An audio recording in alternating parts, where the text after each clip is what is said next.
bỏ liều dệt vía mi cùng đê lù là ơi hoa cối mơ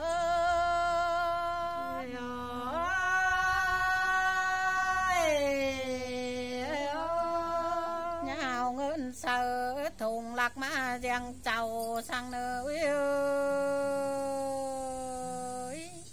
tham nhung khẩu tựa nói lăng chích pin khơi nế hoa cối mơ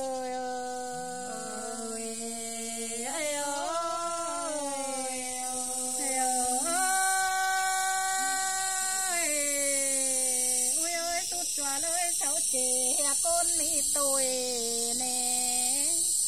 chớ pa nặng phang hôi tiền đưa qua đi nơ hùa có em ơi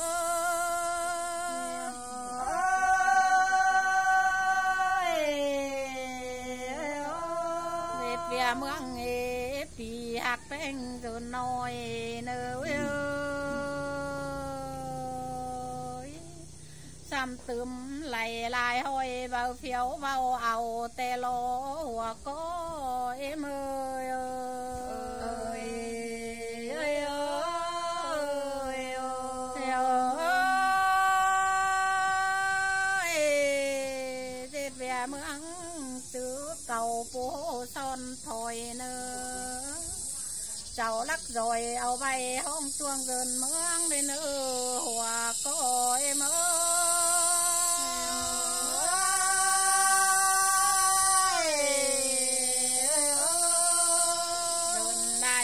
trăng sương ca thiên sen chăn nêu ơi có bữa về lực quang cứ năn nhắn ý côn lầm tê ló hùa có em ơi ơi ơi ơi ha và chờ côn hư dù chầm bao lê hình lại bao chắc xài phở hai hư ba phở lì sang lê hùa có em ơi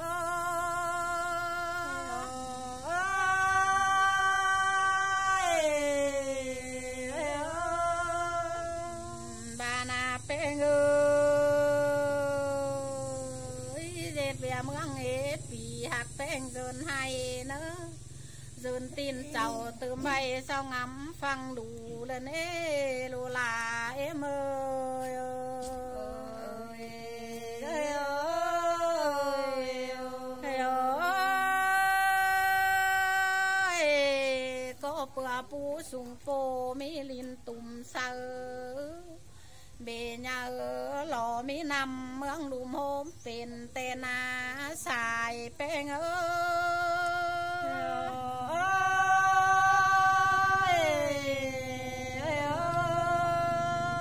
bữa ta hao lê vững hình e nếu có mày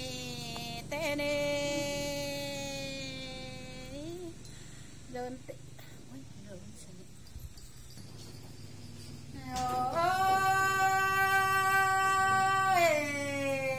mấy hà mầm trong vầy lốm bầu vầy phương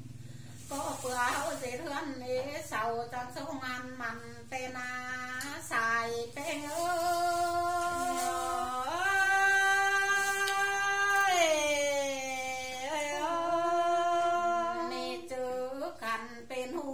sự ban mình tên có bữa đơn mương hình mốt trời sao từng thầu tên á hùa có ơi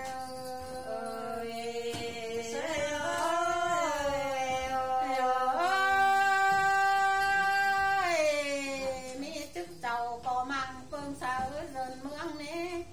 nhà đèn sương lắc lên đơn xưa thiền hà sang lê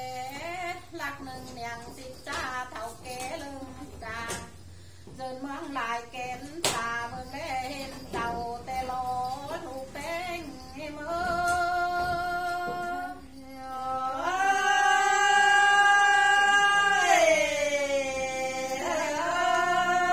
tên chữ cầu e vay nuông mê sồn quang tê có bữa hừng đại nhám du lì bài mương sương nà nhà dệt bà con hai hoài hút ngươn cùng sang lẽ hùa có em ơi ơi